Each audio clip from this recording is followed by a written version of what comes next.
홈커밍 데이를 통해 이 자리에 모인 우리 모두를 주님의 이름으로 환영하고 축복합니다. 우리가 하나님을 등진다하여도 변함없이 우리를 기다리시고 인도하시는 하나님의 은혜를 오늘의 예배를 통해 함께 기억했으면 좋겠습니다. 이 시간 축복송 함께 고백하실 텐데요. 하나님 안에서 함께 모인 우리 서로를 바라보면서 축복하며 나아가겠습니다. 함께 찬양합시다.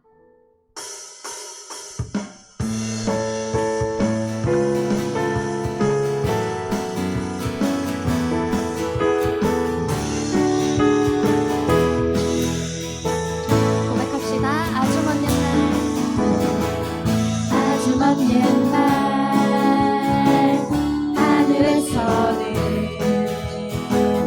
당신을 향한 계획 있었죠. 하나님께서 바라보시며 좋았더라고 말씀하셨네. 이 세상 그 무엇보다 귀하게 나의 손으로 창조하였노라.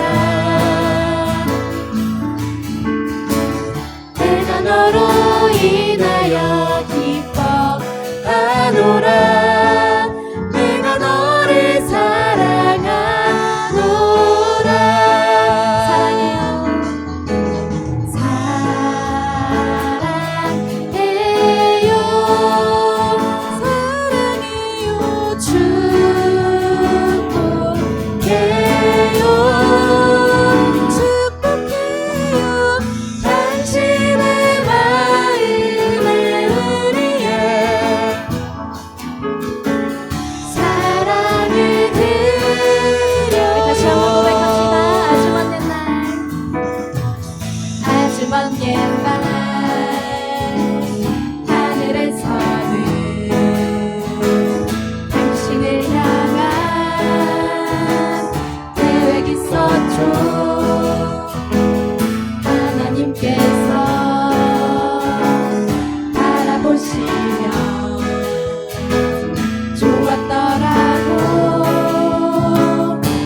사랑해요.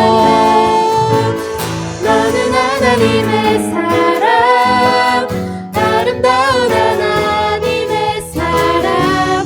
나는 널 위해 기도하며 내 길을 축복할 거야.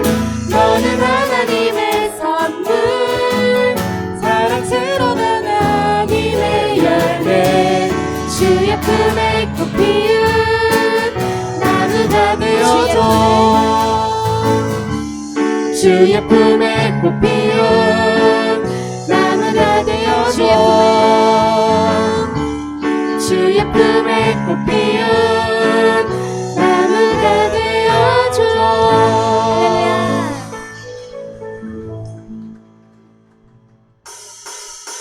이 시간 다리가 불편하지 않으시다면 우리 자리에서 일어나 함께 찬양하시겠습니다.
주 안에서 기뻐해 주 안에서 기뻐해 우리의 힘은 주를 기뻐하는가 기뻐 춤을 추며 기뻐 춤을 추며 크게 소리 높여 살아계신 주의 이름 내 마음 다해 찬양해 주를 바라볼 때 새 힘 주시리 우리의 힘은 주를 기뻐하는 다시 한번 기뻐 춤을 추며 기뻐 춤을 추며 크게 소리 높여 살아계신 주의 이름 내 마음 다해 찬양해 주를 바라볼 때 새 힘 주시리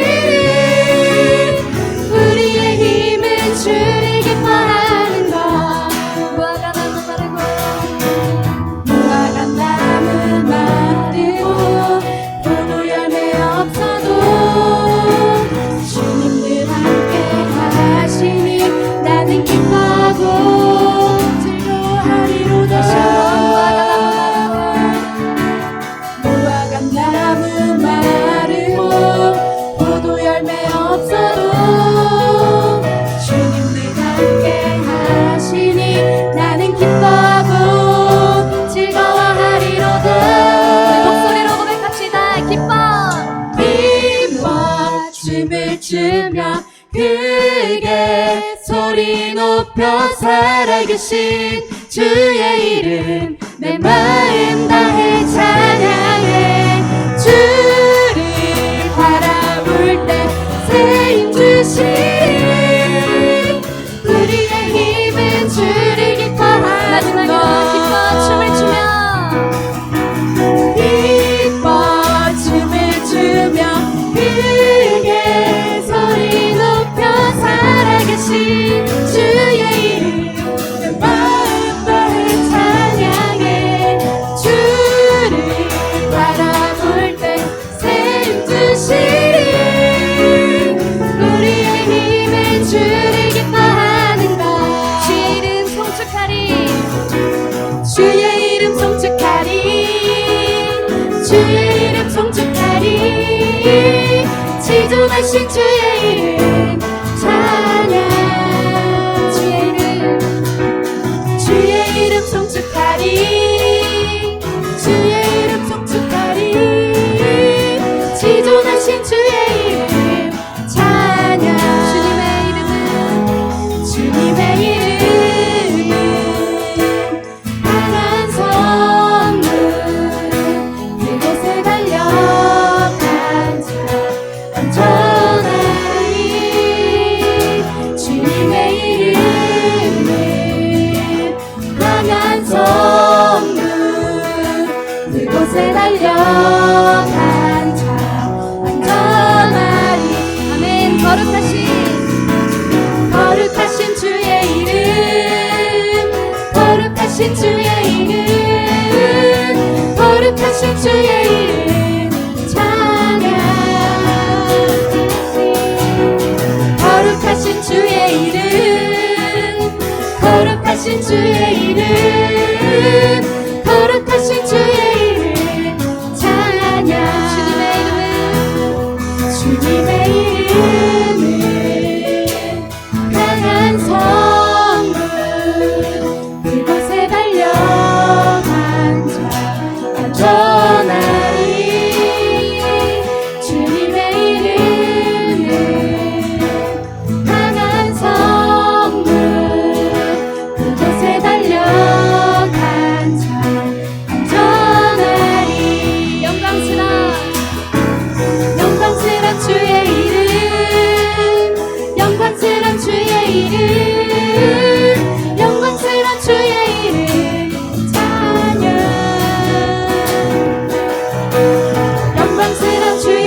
않아도 주님 나를 지켜주시네. 세상의 험한 풍파 몰아칠 때도 주님 나를 지켜주시네. 고백합시다. 주님은 나의 산소, 주님은 나의 요새, 주님은 나의 소망, 나의 힘이 되신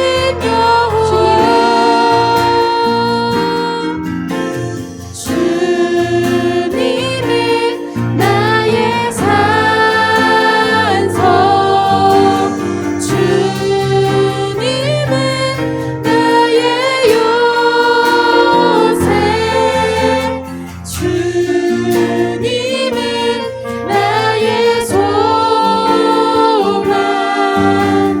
나의 힘이 되신 조금 느린 듯해도 기다려 주겠니.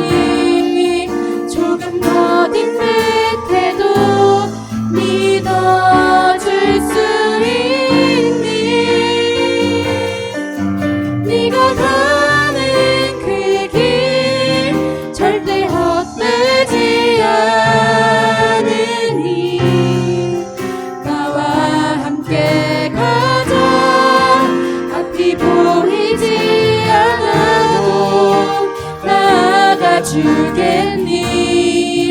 이해되지 않아도 사랑해 주겠니. 너의 눈물의 기도 잊지 않고 있으니 나의 열심으로 이루리라. 조금 느린 듯해도 기다려 주겠니. 조금 더딘 듯해도 믿어줄 수 있니. 네가 가는 그 길 절대 헛되지 않으니 나와 함께 가자. 앞이 보이지 않아도 나아가 주겠니. 이해되지 않아도 사랑해 주겠니. 너의 눈물의 기도 잊지 않고 있으니 나의 열심으로 이루리라. 우리 이 시간 함께 기도합니다. 우리의 삶에 때로는 앞이 보이지 않고 두려운 순간들이 있지만 우리 전능하신 하나님께서 지금도 우리를 붙드시고 계심을 믿으며 나아갑시다. 우리의 모든 염려와 두려움을 내려놓고 하나님께서 우리의 삶에 일하심을 믿음으로 나아갈 수 있도록 이 시간 함께 기도하며 나아갑시다.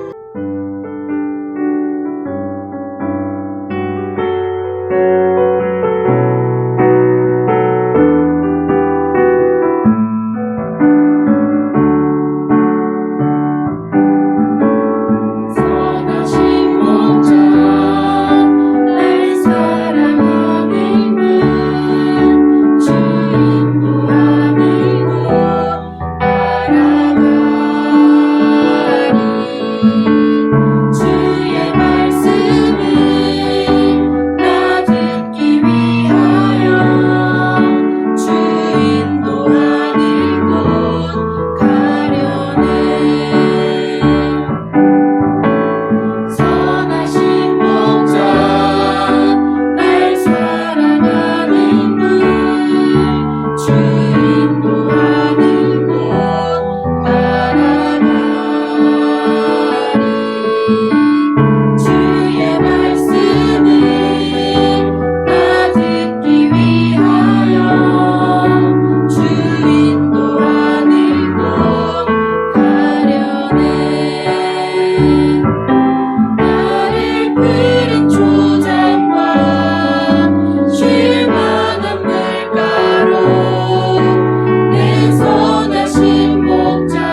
내가 다닐지라도 내 선하신 목자 날 인도해.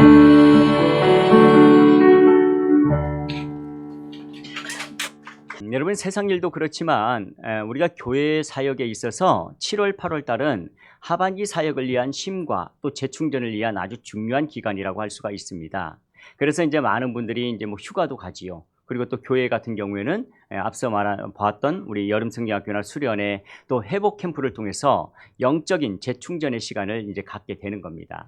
중요한 것은 우리가 이 기간을 어떻게 보내느냐에 따라서 하반기에 이제 교회의 방향이 달라지고요. 또 우리 신앙생활의 방향이 달라질 수 있다는 겁니다. 자, 그래서 오늘은 우리 신앙생활 가운데 영적 성장과 또 재충전을 위해서 꼭 필요한 게 무엇인지 이 부분에 대해서 우리가 함께 말씀을 좀 나누어 볼 텐데요. 오늘 본문은 하나님께서 에스겔 선지자에게 보여주신 환상의 내용입니다. 이 환상의 내용은 성전에서 흘러나오는 물에 대한 환상인데요. 당시 구약시대에 하나님이 임재해 계셨던 곳은 성전이었어요. 근데 그 성전 문지방 밑에서부터 이제 물이 흘러나오기 시작한 겁니다.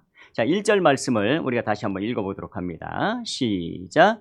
그가 나를 데리고 성전 문에 이르시니 성전의 앞면이 동쪽을 향하였는데 그 문지방 밑에서 물이 나와 동쪽으로 흐르다가 성전 오른쪽 제단 남쪽으로 흘러내리더라. 아멘. 자, 말씀 그대로 지금 문지방 밑에서부터 물이 흘러나왔다 그러죠. 근데 여러분, 이 성전 문지방 밑에서 흘러나온 물이 지금 흘러 들어가는 곳마다 어떤 일이 일어나느냐? 오늘 본문 8절 9절을 보시면 그 흐르는 물이 들어가는 곳마다 죽은 바다가 살아나고요. 많은 생명체들이 그 안에서 살아나는 놀라운 이런 생명의 역사가 나타나더라는 거예요. 자, 그러면 이제 중요한 건 이거겠죠. 도대체 이 성전 문지방 밑에서 흘러나오는 이 물의 정체가 뭐냐는 거예요. 그것은 다름 아닌 하나님으로부터 나오는 생명의 말씀, 즉 복음을 의미하는 겁니다.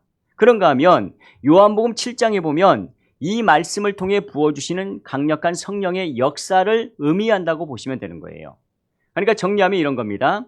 이 하나님의 살아있는 말씀이 들어가는 곳마다 성령님의 강력한 기름 부으심 아래서 죄악으로 죽어가던 많은 영혼들이 다시 살아나고 다시금 그 삶이 풍성해지는 그런 역사가 나타난다는 거예요. 요한복음 10장 10절 말씀처럼 양으로 생명을 얻게 하되 더욱 풍성히 얻게 하는 그런 역사가 있게 된다는 거지요. 여러분, 서울역 주변에서 노숙인들을 섬기는 소중한 사람들이라는 복지시설이 있습니다. 근데 이곳에서 이제 노숙인들을 섬기고 사역을 하고 계시는 유정옥이라는 전도사님이 있어요. 그런데 제가 일전에도 한번 말씀을 드린 것처럼 이분은요, 지금으로부터 약 30여 년 전에 본인은 크리스찬이에요. 근데 정작 결혼은 불신자와 하게 된 겁니다. 그러니까 아마도 남편분이 경제적인 능력이 많았던 분이었던 것 같아요. 이분 말에 의하면 당시 남편이 사업을 해가지고 돈을 엄청나게 많이 벌어다 줬대요. 그러다 보니까 평생 돈 걱정은 안 해도 되겠다라고 생각할 정도로 그렇게 이제 풍성함을 누리며 살았는데, 문제는 이 남편이나 시집에서 모든 것을 물질로만 판단을 하는 겁니다. 그래서 물질로 자신의 삶도 이렇게 판단을 하는 거예요. 예를 들어 이런 거죠. 야, 너는 시집 올 때 별로 해온 것도 없는데 남편 잘 만나가지고 지금 호강하는 줄 알아라. 네가 어디 가서 이런 좋은 시댁을 만날 수 있겠느냐? 이런 얘기를 계속하니까 이 자존심에 상처를 입는 거예요. 그러다 보니까 그렇게 많은 물질을 가지고도 마음은 전혀 행복하지가 않았던 겁니다. 그래서 이분이 어느 날 이제 너무 화가 나는 거죠. 그래서 하나님 앞에 기도하기를, 하나님, 이놈의 집구석 쫄딱 망하게 해주십시오. 이렇게 이제 기도를 한 거예요. 물론 정말 그렇게 되기를 원하고 그렇게 기도하지는 않았겠지요. 너무나 속상하고 화가 나니까 그렇게 기도를 했는데, 이게 하나님께서 마치도 기다렸다는 듯이 정말로 그로부터 약 6개월 후에 그 집안에 있던 그 많던 재산이 한순간에 다 날아가 버린 거예요. 남편이 부도가 나가지고 완전 집안이 쫄딱 망한 겁니다. 그때부터 이제 산더미 같은 빚이 쌓이면서 이분이 이제 한 번도 겪어보지 못한 인생의 삼중고를 겪게 된 거예요. 첫 번째는 이제껏 한 번도 경험해보지 않았던 찢어지게 가난한 이 가난이라는 고통을 처음으로 겪게 된 겁니다. 두 번째는 남편과 시댁 식구들로부터 이 모든 원인이 네가 교회 다녀서 그렇게 된 거다, 이렇게 이제 신앙의 핍박이 가해지면서 그때부터는 주일날 예배도 못 나가게 만드는 이런 상황이 된 거예요. 그리고 세 번째는 그렇게 되고 나니까 몸과 마음에 엄청난 스트레스가 쌓이면서 결국에는 없던 마음의 병까지 생기고 나중에는 우울증까지 생겨가지고 정말로 살고 싶지 않은 이런 상황이 돼버린 거예요. 그래서 결국 이분이 죽기로 결심을 한 겁니다. 그리고 자신이 디데이를 딱 결정을 하고요. 택시를 잡아타고 무작정 아저씨 청평댐으로 좀 갑시다 라고 이제 부탁을 한 거예요.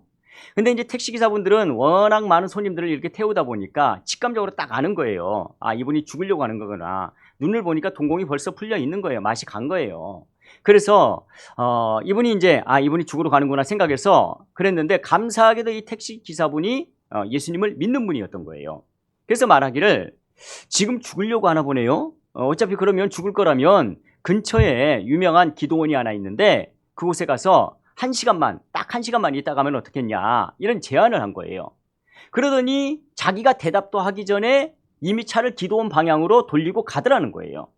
자, 이 소리를 들으니까 우선은 이분이 너무 화가 나는 거예요. 먼저는 자기가 자살하려는 이 계획을 누군가에게 들켰다는 것, 이것 때문에 이제 화가 나고요. 또 하나는 자기의 동의도 없이 벌써 차를 기도원으로 끌고 간 게 이게 이제 너무 화가 나는 거예요. 근데 이제 사람이 완전히 의욕이 상실돼 버리니까 대꾸할 힘도 없는 거예요. 또 한편으로 생각하니까 어차피 소망도 없는 인생, 나중에 죽으나 지금 죽으나 1시간 후에 죽으나 뭐 똑같은 거 아니냐 생각이 돼가지고 그냥 아무 말도 안 하고 그냥 따라갔다는 거예요. 자, 그리고 그렇게 기도원에 도착을 해가지고 많은 사람들 틈에 앉아가지고 참 이렇게 오랜만에 말씀을 이제 듣는 가운데 이 유정옥 씨가 예수님의 환상을 본 거예요. 채찍에 온몸이 갈기갈기 찢겨진 그 예수님의 뒷모습을 본 겁니다. 그리고 그 환상 가운데 자신을 향한 예수님의 사랑을 이분이 깨달은 거예요. 그 순간 폭포수와 같은 막 눈물이 막 쏟아지기 시작하면서 그 자리에서 그동안에 자신이 지었던 불순종의 죄들을 회개하고 그때부터 세상과 자신이 완전히 달라져 보이는 그런 은혜를 경험하게 된 거예요. 그래서 이분이 예배가 끝나고 나서 이제 너무 감사하잖아요. 그래서 혹시나 택시 운전사 아저씨가 아직도 계시는지 이렇게 밖으로 나와 보니까 그 택시 기사님이 그때까지도 가지 않고 주차장에서 자기가 있는 그 예배당을 쭉 쳐다보고 계시더라는 거예요. 그러더니 자기가 웃고 나오는 그 모습을 보더니 손을 한번 싹 흔들어 주더니 그냥 택시를 몰고 그냥 가버리더라는 거죠. 그래서 지금 돈도 없고 어차피 어디 갈 데도 없고 그래서 며칠 동안 더 기도원에서 예배를 드리게 되었고 그 가운데 자신을 향한 하나님의 사랑과 사명을 깨닫게 되었다는 거예요. 자, 우리가요, 여러분 지금 이 유정옥 전도사님의 이야기를 들으면서 한 가지 동일하게 깨달을 수 있는 게 있어요. 그게 뭐냐면요, 죽어가는 영혼을 살릴 수 있는 것은 살아있는 하나님의 말씀밖에 없다는 겁니다. 여러분 사실 이 택시기사님이 그 순간 그분을 향해 어떤 위로의 말을 한다고 한들 또 자살을 하면 안 된다고 만류를 한들 여러분 나중에 시간이 지나면 언제든지 또 자살을 하고자 하는 충동이 일어날 수밖에 없는 거예요. 하지만 그녀가 하나님의 말씀을 들을 수 있도록 그 생명의 말씀이 증거되는 그 예배 장소를 인도하니까 그때부터는 하나님이 일하기 시작하는 거예요. 물론 여러분 유정옥 씨 같은 경우에는 지금 당장 죽음을 코앞에 둔 급박한 상황이다 보니까 하나님이 말씀뿐만이 아니라 거기에 플러스로 환상까지 보여준 아주 특별한 케이스이지만 하나님이 주시는 거의 대부분의 모든 은혜는 사실은 생명의 말씀을 통해서 우리에게 임한다는 거예요. 여러분 이것은요 한 개인뿐만이 아닙니다. 국가도 마찬가지예요. 쓰러져가고 죽어가는 한 나라를 다시 세우고 일으킬 수 있는 것은 살아있는 하나님의 말씀밖에 없어요. 여러분 생각해 보세요. 지금으로부터 140여 년 전만 해도 지금 우리가 살고 있는 이 나라는요 유교적인 배경 가운데서 남녀 차별은 물론이고 양반과 천민의 신분 차별이 정말로 극심했던 나라예요. 또한 온갖 악습과 미신만이 이 백성들의 마음을 지배하고 있었던 그런 나라였고요. 전염병과 질병과 가난 가운데서 벗어날 수 없을 것만 같은 그런 나라였다는 거예요.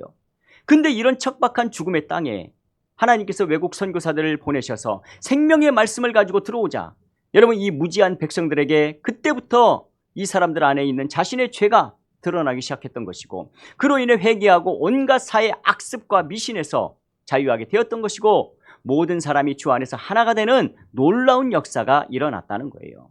그러므로 여러분 우리가 선교사를 보내는 것은요 절대로 시간을 낭비하는 것도 돈을 낭비하는 것도 아니라는 거예요. 여러분 100여 년 전에 우리가 받았던 그 은혜를 우리가 피 갚으러 가는 게 선교인 거예요. 여러분 말씀이 들어가면 북한도 변화될 줄로 믿습니다.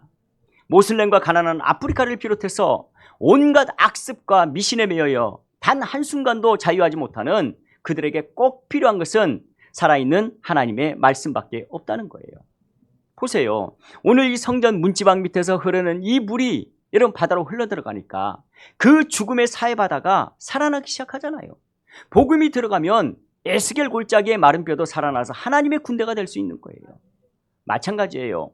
우리 마음속에 생명의 말씀이 들어가면요, 그 어떤 사람도 잠자던 영혼이 살아나서 주님이 하신 일도 할 수 있는 것이고 그보다 더 큰 일도 감당할 줄로 믿습니다. 그러므로 여러분 바라기는 오늘 여러분 모두가 하반기에는 이 하나님의 말씀의 능력을 더 크게 사모할 수 있기를 바라요. 그 경험하기를 바라고요. 그러기 위해서는 여러분이 지금에 있는 그 순간보다도 예배의 자리를 더 사모하심으로 거룩한 주님의 이름의 능력을 경험하는 은혜가 있기를 주의 이름으로 축원합니다. 자, 오늘 본문 말씀 3절을 한번 보시기 바랍니다. 시작.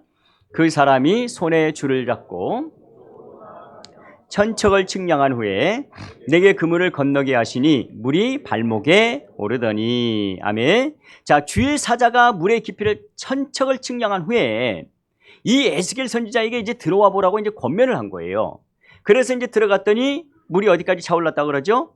발목까지 차올랐다 그래요. 자, 근데 거기서 끝나지 않아요. 그 다음 4절도 같이 읽어봅니다. 시작.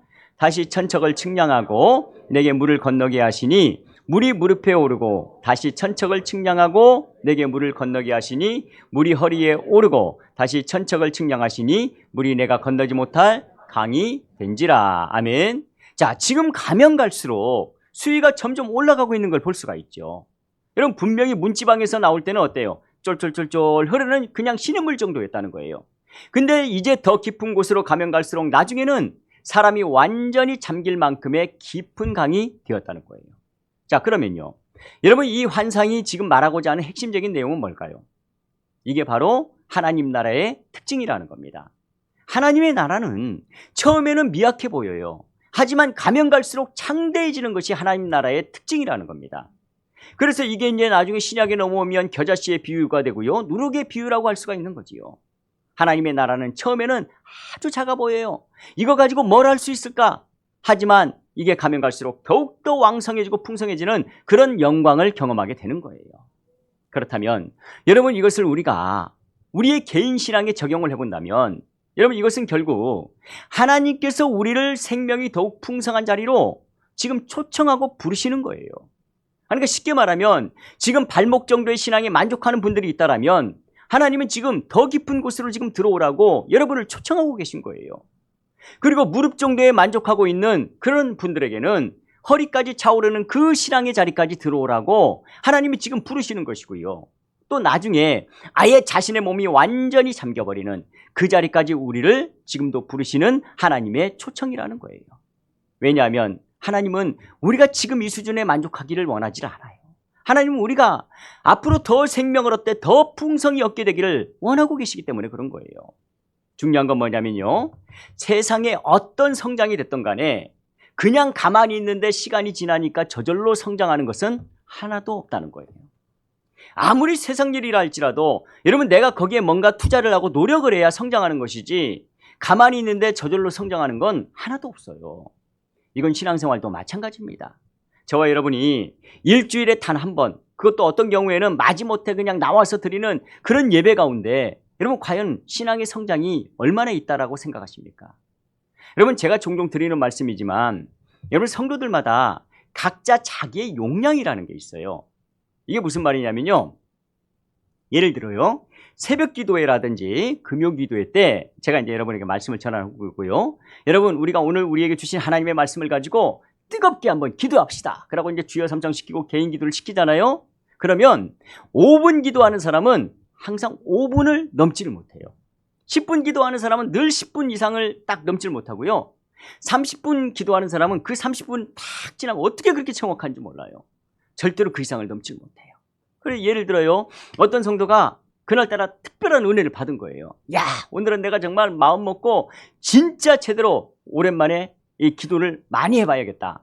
그래서 그동안 자신과 가족들만을 위해서 이렇게 기도했던 사람이 그날따라 큰맘 먹고 이제는 내 친구들 거기에 사돈의 팔촌까지 다 불러들여가지고 이제 막 기도를 하는 거예요. 근데 막상 딱 눈 뜨고 나니까 평상시 기도하던 그 시간에 플러스 마이너스 딱 2분, 오차범위. 그 이상을 못 넘는 거예요. 왠지 아세요? 그게 그분의 용량인 거예요. 중요한 것은 우리가 그 한계, 그 용량을 뛰어넘었을 때 그때 비로소 성장이 있고 변화가 일어난다는 거예요.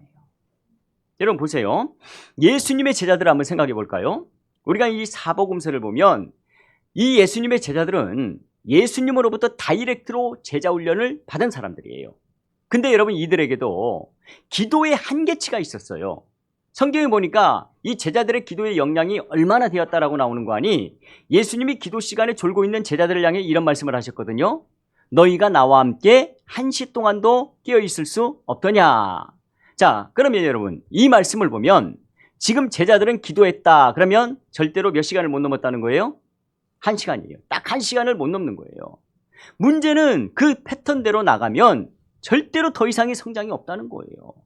그러니까 결국에는 자기가 감당할 수 없는 어떤 고난을 만나니까 그렇게 다짐하고 다짐했는데도 그 다짐을 못 지키고 다 예수님을 부인하고 도망가 버리잖아요. 그들이 가지고 있는 용량을 가지고는 작은 고난은 감당할 수 있어요. 하지만 문제는 그 용량을 뛰어넘는 문제와 고난을 만나면 결국에는 포기하거나 도망가 버린다는 거예요. 자, 그랬던 제자들이 언제부터 완전히 달라진 모습으로 변화되고 성장하기 시작합니까?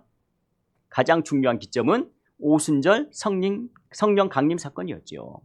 여러분 그들이 예수님께서 하셨던 그 약속의 말씀을 믿고 이제 120명이 남아가지고 오로지 기도에 힘썼다고 나와요. 근데 그 기간을 역추적해 보니까 열흘이더라고요. 열흘. 하지만 여러분 그 열흘도 나중에 결과를 보니까 열흘이었던 것이고 예수님의 약속은 그냥 성령이 임할 때까지 너희가 이 자리를 떠나지 말고 기도하라고만 말씀을 하신 거예요.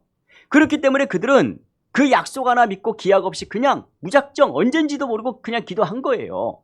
그랬더니 결국에는 열흘 만에 성령의 강력한 기름 부심이 그들 가운데 임한 거예요. 자, 근데 중요한 것은 앞서 말했던 것처럼 1시 동안도 깨어있지 못하던 그들이 그렇게 무려 열흘 동안 오로지 기도에 힘썼을 때 드디어 그들의 한계가 깨어지기 시작하는 거예요. 여러분 그때부터 그들 가운데 놀라운 역사가 임하고요. 성장과 변화가 일어나기 시작하는 겁니다. 그랬더니 어떻게 해야 합니까? 한때는 고난이 두려워서 자기의 스승을 부인하고 도망갔던 그 사람들이 말씀을 전하면 절대로 가만두지 않겠다라고 협박하는 그 제사장과 바리새인들 앞에서 오히려 뭐라고 하는 거 아니? 우리가 하나님 말씀을 듣는 것이 옳은지 니들의 말을 듣는 게 옳은지 니들이 한번 판단해 보라는 거예요. 그러면서 자기들을 죽이려는 자들을 향해서 오히려 훈계를 하더라는 거예요. 여러분 이게 바로 자신의 한계를 뛰어넘은 자들의 담대한 모습이라는 거죠. 여러분 흔히 물리학에서 사용하는 용어 가운데 임계점이라는 단어가 있어요. 제가 예전에 한번 얘기했을 거예요. 여러분 이 임계점은요. 이 물질의 구조와 성질이 어떤 다른 상태로 변화될 때 적용되는 에너지의 힘, 그게 바로 이제 임계점인 거예요. 그러니까 예를 들면 이런 거예요. 물 같은 경우에 워터 같은 경우에는 50도나 70도에서는 이런 변화가 일어나지 않습니다. 그러면 이 물이 언제부터 변화가 일어나기 시작하느냐? 정확히 100도가 됐을 때 그때부터 변화가 일어나기 시작하는 거예요. 99도도 안 돼요. 정확히 100도가 넘어가야 그때부터 물이 끓기 시작하고 수증기가 생기고 액체가 기체로 변하는 거예요. 이것은 우리 신앙생활도 마찬가지라는 거예요. 예를 들어서 오늘 본문으로 말하자면요. 발목 정도에 있는 내 신앙이 무릎 단계 신앙으로 자라가려면 그 신앙 성장의 임계점을 반드시 뛰어넘어야 한다는 거예요. 그래야 거기서 한 단계 변화가 일어나는 것이고 성장이 이루어질 수 있는 거예요. 근데 그 임계점을 넘지 못하게 되면 우리가 아무리 노력하고 발버둥을 쳐도 항상 그 수준에서 벗어나지를 못하고 왔다 갔다만 하는 거예요. 그 앞서 비유했던 물로 비유하자면 30도에서 어느 날 주일날 예배 참석해서 은혜를 받은 거예요. 그때 50도까지 쭉 올라갔다가 또 집에 돌아가는 순간 30도로 뚝 떨어졌다가 또 한번 예배 드리면 50도로 올라갔다가 시간이 되면 또 내려갔다가 이것만 계속 반복하는 거예요. 그러다 보니 그렇게 오랜 시간 교회를 다녀도 제대로 된 변화를 경험할 수도 없고 제대로 된 하나님의 능력도 경험할 수가 없는 거예요. 사랑하는 여러분, 여러분도 알다시피 우리 교회는요 매년 상반기와 하반기에 이제 반복적으로 양육 훈련을 계속합니다. 그러면 그렇게 양육 훈련을 하는 여러분 이유가 뭘까요?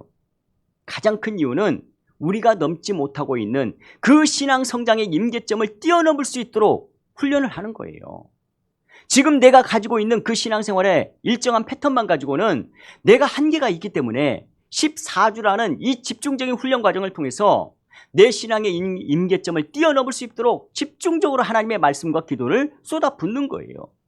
그러면 그 훈련의 과정을 거치면서 본인의 용량을 뛰어넘는 임계점에 다다르게 되면 여러분 그때부터 무슨 일이 일어나느냐? 드디어 삶의 변화가 일어나는 거예요. 그때부터 간증이 나오는 거예요. 근데 만약에 여러분 누군가가 그 훈련을 받고도 간증이 안 나온다? 삶의 변화가 일어나지 않았다? 그러면 그것은 제대로 훈련받은 것이 아니기 때문에 그런 거예요. 여러분 그렇잖아요. 어떻게 살아있는 하나님의 말씀을 받았는데 그 사람 안에서 삶의 변화가 없을 수가 있겠냐고요. 여러분 개인적으로 저는요. 나이 20살이 넘어가지고 예수님을 인격적으로 만난 사람이에요. 그동안에는 저도 예수님을 안 믿었던 사람이에요.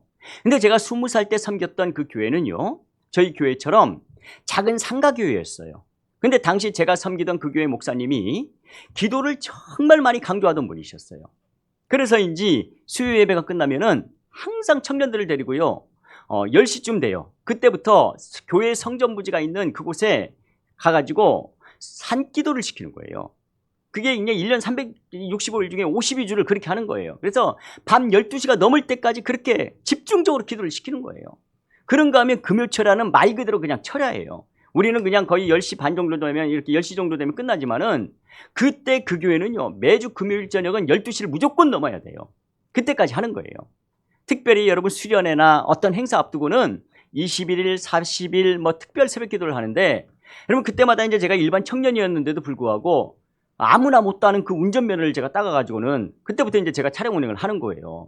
그래서 새벽에 신림동까지 가가지고 권사님들 태워가지고 소사동으로 모셔오시고 그리고 또 끝나면 또 태워다 주고 그러고 나서 아침에 또 이제 학교 가고 막 이런 일이 있었단 말이에요. 그러면 몸은 피곤한데 그렇게 특세가 끝나고 나면 여러분 제 스스로도 느낄 만큼 내가 나를 느끼는 거예요. 내가 정말 신앙이 정말 많이 성장해 가는구나라는 걸 느끼는 거예요. 그렇게 주신 그 은혜를 가지고 또 몇 개월을 지나가는 거예요. 그러다가 다시 또 은혜가 떨어질만 하면 또다시 그런 훈련을 통해 다시 한번 내 신앙의 임계점에 도전을 하는 거예요. 그게 지금 생각해보면 만약에 그 20대 젊은 시절에 여러분 저에게 그런 과정이 없었다면 저는요 지금 목사는커녕 신앙생활이나 뭐 제대로 했을지 모르겠어요. 여러분 제가 술, 담배를 얼마나 좋아했는지 몰라요. 여러분 백소리라고 알아요? 그거 하루 2갑씩 폈던 사람이에요. 근데 그런 것을 끊어낼 수 있었던 것도 다 하나님의 은혜거든요. 여러분이 1년 52주 동안 단지 주일 예배만 드리는 그 정도 가지고는 우리 안에 있는 심겨져 있던 그 옛사람의 오래된 습관들이 있거든요. 내 안에 늘 찾아오는 근심 걱정 이거 절대로 끊어내지 못해요. 그러면 그 문제들이 언제 뿌리 뽑히는가? 제가 좀 전에 말씀드렸죠. 내가 평소에 넘지 못했던 내 신앙 성장의 임계점을 훌쩍 뛰어넘을 수 있는 그 하나님의 말씀과 기도의 은혜가 쏟아 부어질 때 그때 비로소 그동안에는 끔찍도 하지 않았던 내 안의 쓴뿌리들이 그때부터 뽑혀나가기 시작하는 거예요. 그러면서 내가 변하는 거예요.